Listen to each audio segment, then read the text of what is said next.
Jason Miller walked through the quiet forest outside the colony on New Leora. He was checking power lines that ran to the outer research stations. It was his job to make sure nothing broke down. Most days were quiet. Birds chirped, wind moved the trees, and the air was clean. But today was different. He heard a loud crash. It came from the sky. He looked up and saw smoke in the distance. Something had fallen, maybe a shuttle or a small ship. Jason quickly grabbed his tools and ran toward the noise. After 10 minutes of running, he reached the crash site. A small alien shuttle had hit the ground hard. The metal was twisted, and sparks flew from broken parts. He saw a body on the ground, lying near the open hatch. It was a woman, not human. Her skin was a pale blue, and her long silver hair was full of dirt and ash. She was still breathing, but weak. Jason dropped to his knees. He checked her pulse. It was slow. Blood ran from a wound on her side. She opened her eyes and looked at him. Her eyes were dark and full of fear. She tried to speak, but coughed instead. "It's okay," Jason said softly. "I'll help you." He looked around. No medbots were nearby. No help was coming fast. His radio didn't work here. The signal was weak in the forest. He opened his kit and cleaned the wound, but she had lost too much blood. Jason had a field transfusion kit. It was for emergencies, but it was meant for humans. Still, he had no choice. He didn't know if it would work. He checked her arm and inserted the tube. He attached the other side to his own arm. The process started. Blood began to flow. Jason felt dizzy after a few minutes, but the alien woman's breathing got stronger. Her skin color looked better. She opened her eyes again and stared at him. "Why, you help," she whispered. Jason smiled a little. "Because you need it. That's enough, isn't it?" She didn't answer. Her eyes closed again, but her chest rose and fell in a steady rhythm. After a while, he stopped the transfusion. He cleaned the tools and wrapped her wound. Then he sat back and took a deep breath. His arms were weak. He felt lightheaded, but he had saved her. That was all that mattered. A small drone finally arrived. It had picked up the crash signal. It scanned the area and sent a message to the colony. Within minutes, a medical team arrived. They took the alien woman into the care pod and scanned her. One of the doctors looked at Jason. "What did you do?" "Gave her blood," Jason said. "I didn't know if it would help, but she was dying." The doctor looked shocked. "Her species is Arlithai. We've never tested cross-species transfusions. You could have died." Jason shrugged. "But I didn't, and she's alive."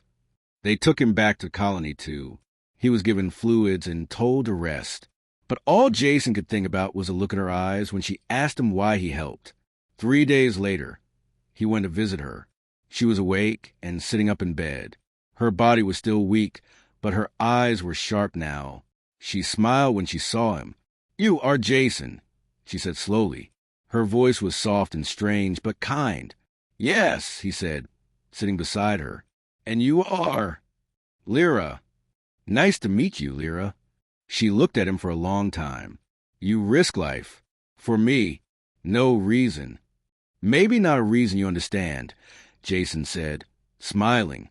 "But where I come from, we help when we can." Lyra nodded slowly. "I owe you. I will repay." Jason laughed a little. "You don't have to repay anything. Just get better." She looked away, her face calm, but her eyes held a deep thought. Later that night, Lyra asked her doctors more about Jason. She wanted to know why a human would do something so risky for someone they didn't know. Her people didn't act this way. They calculated everything. But Jason didn't. He just gave. Outside the clinic, Jason looked up at the stars. He had no idea what was coming next, but he had a feeling that this one act would change more than he ever expected. Jason visited the medical center every day after work. Lyra was getting better slowly. Her body healed faster than humans. The doctor said, but she still needed rest. Jason brought her fruit, old books, and even tried to teach her simple human words. She listened with care and asked many questions.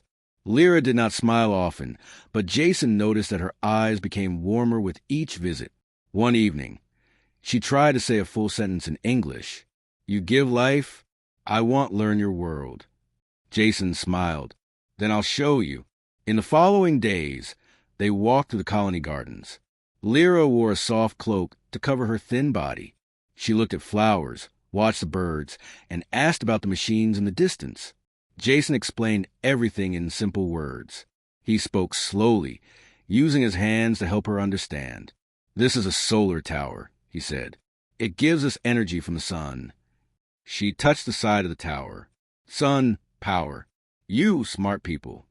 Jason laughed. Some of us. Not all. One afternoon, as they sat near the lake, Lyra looked serious. I was not just traveler, she said. I am scout. I watch other races. I report to Arlathai High Council. Jason turned to her. So like a spy? No spy. More like bridge. I study others. But never touch. Never speak. Until you. Jason nodded slowly. So what now? Will you go back? They will call me. I must go, but I will return. He looked at her. You sure? I gave word. You saved me.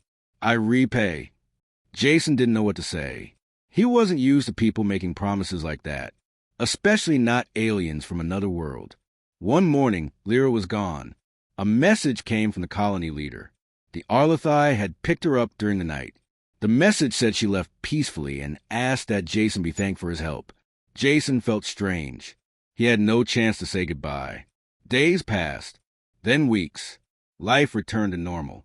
He fixed machines, walked the forest, and sometimes sat near the crash site. He wondered if he would ever see her again. Some people in the colony started asking him questions. They heard stories about the crash and how he gave his blood. Some called him brave. Others called him foolish. You didn't even know if it would work. One man said, she was an alien. What if it had hurt you? Jason just smiled and answered the same way every time. She needed help. That was enough. Months later, the sky over New Leora changed. A strange ship appeared.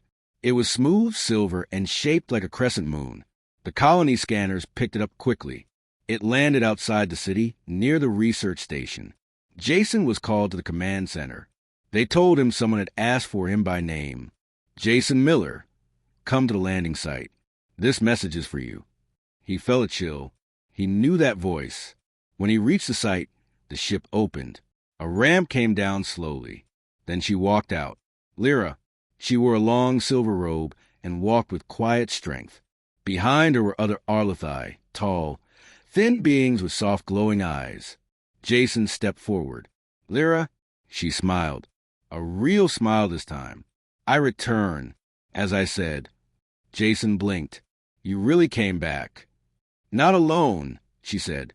I bring others. They want to meet the human who gave blood to save a stranger. The colony leaders welcomed the visitors. A meeting was held. Lyra spoke in her language, and her people translated. They talked about what happened, about Jason's blood and how it worked, about how it could help both races. Later that night, Lyra and Jason walked by the lake again. You changed many things, she said. Before we saw humans as dangerous or strange. Now, we see kindness. Jason looked at her. And you? What do you see? She turned to him. I see a man who did not wait to be asked, who gave what he could. That is rare in any world. He felt his face grow warm. I didn't think it was special. That is why it is, Lyra said. They sat in silence for a long time. The stars shined above them. Something had begun that day in the forest. Not just a friendship. Something bigger. Something neither of them could fully understand yet. Jason woke up early the next morning. He still could not believe that Lyra had returned. And not just her, she brought her people. They were staying in the guest area of the colony, and many humans were nervous. No one had expected the Arlathai to come. But things did not turn bad. The Arlathai were quiet and respectful. They asked questions, observed carefully, and shared their own knowledge. The scientists in the colony were excited. The visitors brought data about their medicine, their energy systems, and even farming tools. Lyra stayed close to Jason. She acted as a guide between the two sides. When someone had a question, she helped translate. When someone felt unsure, she helped them understand. One day, she asked Jason to walk with her outside the city. They followed a quiet path into the hills. "I want to show you something," she said. After a short walk, they reached a smooth silver structure. It looked like a stone, but it shimmered in the light. "What is it?" Jason asked. "It is a beacon," Lyra said. "We placed it here years ago. To watch. To listen. We never meant to speak. Until you—" Jason looked at the beacon, then back at her. "So you've been watching humans all this time?" "Yes, but we feared contact. You are full of emotion, action, chaos. We are calm, ordered. We thought we would not mix well." Jason sat down on a nearby rock. "And now—" Lyra joined him. "Now I think we were wrong. You are many things, but you are also kind and brave." A message came through Lyra's device. She looked at it and stood quickly. "Come, we must go. The council is ready. They wish to speak with you." Jason followed her back to the colony. Inside the main building, the Arlathai council members waited. They stood tall and still, like trees in the wind. Their leader, an elder named Killer, nodded to Jason. "Human Jason," Killer said, "we thank you for what you did. You gave life without being asked. Your blood helped not only Lyra, but our scientists too." Jason looked confused. "How?" Killer explained. "Your blood holds something rare. A small change, a protein we did not expect. It allows healing. It connects to our cells. It may help us create a shared medicine, one that works for both races." Jason blinked. "I didn't do anything special. I just helped." Kaler smiled gently. "Sometimes the smallest act changes the largest world." The council offered a proposal. They wanted Jason to become a bridge between their people. They called the role Unity Guide, someone who would help both sides speak, learn, and grow together. Jason didn't know what to say. He had never done anything like that before. He was just a worker, a technician. But when he looked at Lyra, she nodded. "You are the reason this path opened," she said. "You do not need to be perfect, just honest." He agreed. From that day on, Jason worked with both humans and Arlathai. He helped set up shared labs, learning centers, and translation programs. Children from both worlds met and played. Farmers traded seeds. Doctors shared cures. Still, some people did not trust the peace. A few colonists spoke loudly against visitors. They said aliens should not be allowed to walk their streets. But Jason did not stop. He believed trust was built step by step. One night, after a long day of meetings, Jason sat outside the colony gate. Lyra found him there, staring at the stars. "You look tired," she said. "I am," Jason answered, "but it's a good kind of tired." She sat beside him. "I told you I would repay you. This work, this peace, is only the beginning." Jason looked at her face. Her eyes glowed softly in the moonlight. "I don't need anything in return, Lyra. Having you here, that's enough." She smiled. "Then let this be a gift, a future built together." They sat in silence. Around them, the world was changing, not with force, not with war, but with a simple choice, a man helping a stranger. And from that choice, a new story began. Jason's days began early now. His old job was gone. In its place, he helped organize meetings between the colony and the Arlathai. Each day brought something new. Some days he helped explain human tools to Arlathai scientists. Other days, he helped young students from both sides ask questions and learn from each other. One morning, Lyra met him outside the learning center. She looked serious. "There is a problem," she said. "Not here. Far away. A group of Arlathai do not support this peace. They see humans as a risk. They are angry that I shared your blood sample." Jason frowned. "But it helped people. It saved lives." "Yes," she said, "but they do not see it that way. They say we gave too much. They believe humans will want more." Jason sat on a bench nearby. He looked at the clear sky and sighed. "I guess fear is the same everywhere." Lyra sat beside him. "The High Council is sending a message. They want you to speak to the Assembly." Share your story. Explain your side. Me? Speak to your whole government. Jason asked. Yes, Lyra said. They trust me, and I trust you. They will listen. Jason wasn't sure.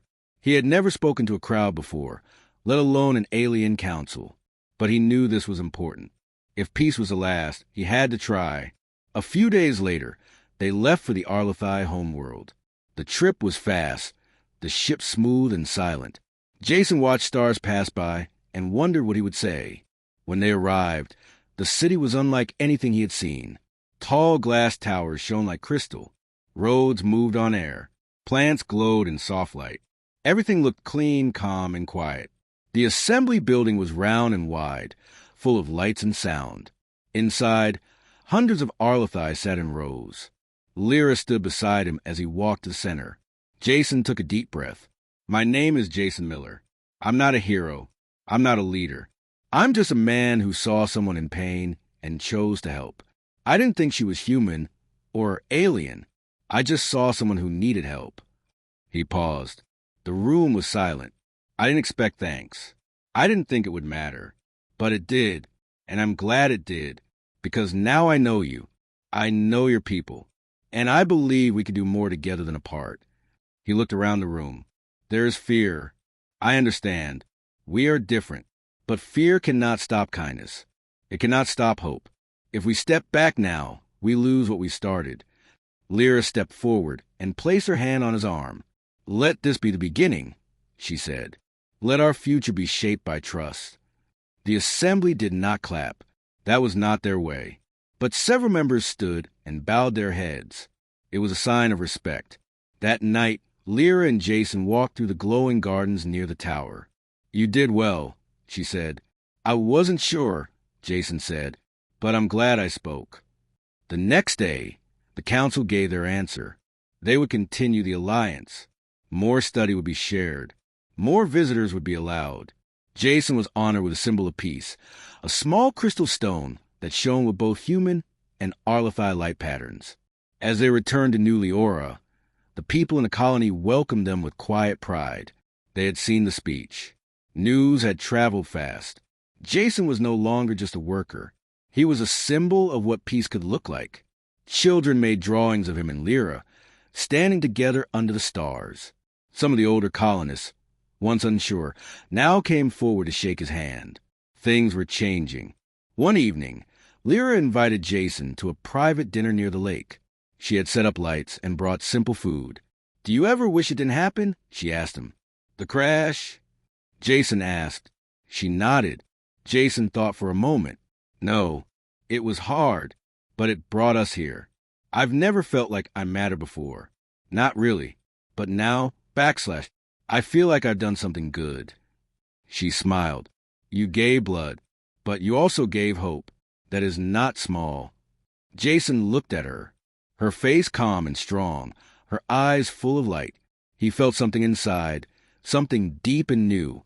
You matter too, he said. More than you know. They sat quietly, watching the stars reflect in the lake. A bond had formed, one stronger than fear, deeper than duty. It had started with a simple act of kindness. But now, it was becoming something more. Life in the colony changed after Jason's speech. People talked more with the Arlathai. Shops started to sell tools and art from both worlds. Children learned 2 languages at school. A small piece had grown strong. Jason worked hard to build more trust. He helped open a new science lab where humans and Arlathai worked side by side. They studied plants, weather, and medicine. Jason was not a scientist, but he helped them understand each other. Lyra stayed close. She became a voice for the Arlathai people. She listened to human worries and answered questions. She also taught her people about human ways.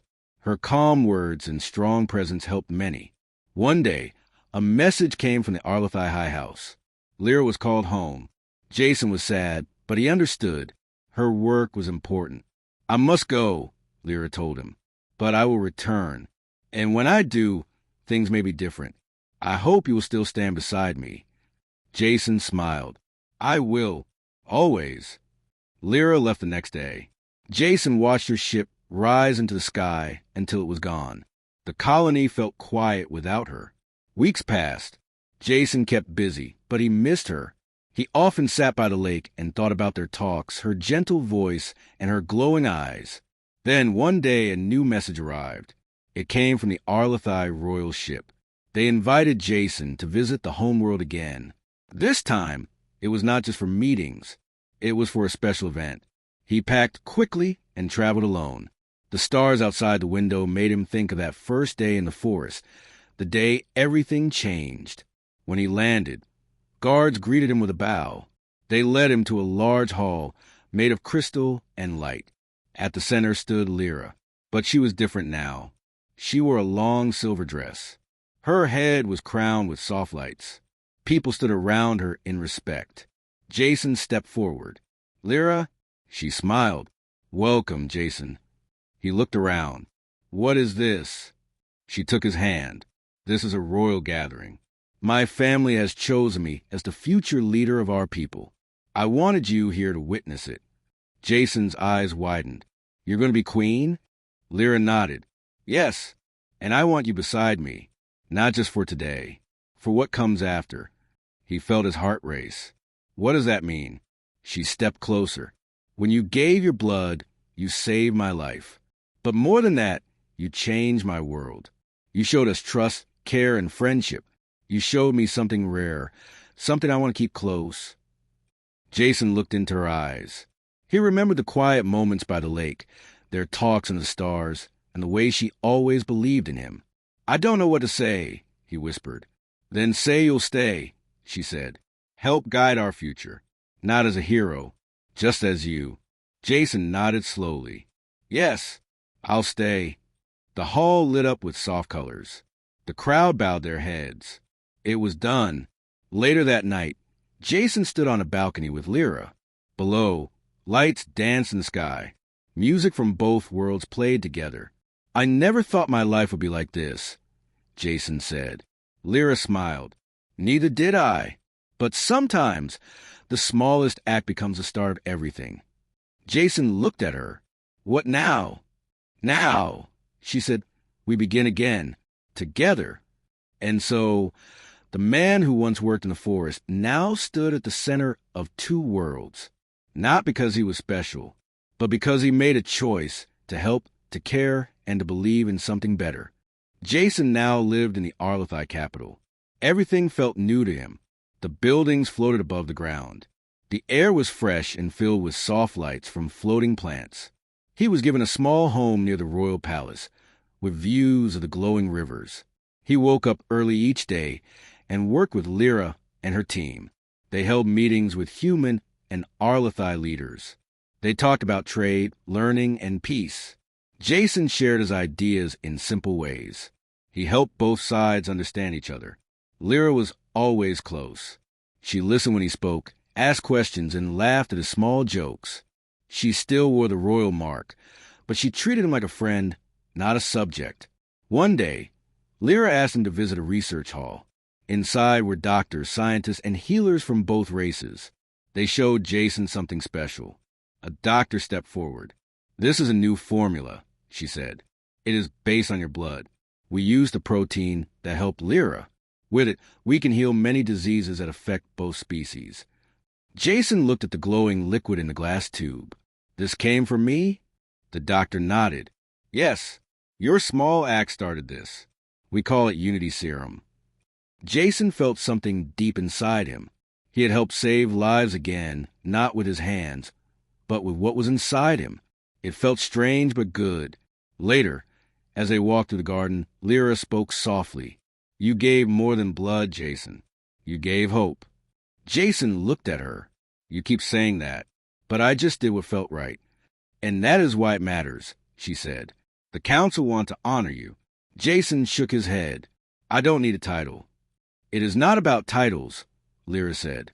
"It is about showing the people what one person can do." A few days later, the ceremony was held. Lyra stood beside him in a garden full of Arlathai and human guests. A member of the High Council raised a crystal orb and spoke to the crowd. "This human, Jason Miller, gave life to one of ours. He showed us the power of kindness. In his honor, we name him Starbound, a guide between our people. The crowd bowed their heads. Jason felt shy, but also proud. Lyra took his hand and smiled. That night, there was music and food from both worlds. Jason spoke with leaders, workers, and children. Everyone wanted to hear his story. Later, Lyra brought him to a quiet hill outside the city. The stars above looked close enough to touch. "You've come far from the forest on New Leora," she said. Jason nodded. "I never thought I'd leave that place." "Do you miss it?" "Sometimes," Jason said. "But this feels right." Lyra looked at him. Her voice grew soft. "You gave me your blood, but you also gave me your time, your words, your heart. I have never known someone like you." Jason felt her words deeply. "I've never met anyone like you either. You changed me, Lyra, in ways I didn't know were possible." She stepped closer. "Our bond is strong, not just because of what happened, but because of what we built." Jason looked into her eyes. "And what comes next?" "That depends on us," she said. "I want to keep walking forward with you." Jason smiled. "Then let's walk." The wind moved gently around them. The stars watched from above. Two lives, once far apart, were now walking the same path. What began with blood had turned into something lasting, something real, and they both knew it was just the beginning of a much greater journey. Jason stood on the balcony of the Royal Tower, watching the city below. The lights of the Arlathai capital glowed gently in the night. A soft wind blew past him. He could hear music in the distance. People were celebrating. The first Unity Day had arrived. It had been 1 full year since Lyra's return to New Leora. 1 year since Jason had stood before the Arlathai Assembly. So much had changed since then. Humans and Arlathai now lived together in several colonies. Children learned from both cultures. New roads, schools, and research halls had been built. Jason walked down to the main square. He saw families, some human, some Arlathai, dancing, sharing food, and laughing. For the first time, it didn't feel strange. It felt normal. He met Lyra near the large silver fountain. She wore a simple dress, but the royal mark still glowed on her forehead. She smiled when she saw him. "You came," she said. "Of course I came," Jason said. "I wouldn't miss this." They walked through the crowd together. People greeted them with smiles and kind words. Children waved small flags with both human and Arlathai colors. An old man gave Jason a small carved stone shaped like 2 hands joined together. "Thank you," the man said, "for giving us peace." Jason smiled and nodded. He never felt like a hero, but moments like this warmed his heart. Later, as the sky darkened, a stage was lit at the center of the square. Lyra stepped up first. The crowd became quiet. "1 year ago, I was saved by a stranger," she said. "That act did more than save my life. It changed the future of our worlds. Today, we celebrate not just peace, but the power of one small act of kindness." She turned and nodded to Jason. He stepped forward. He didn't have a speech. He spoke from his heart. "I was just a man in the forest. I saw someone in need. That's all. But I've learned something. Even small choices can grow into something big. If we help without asking for anything back, we can build something beautiful."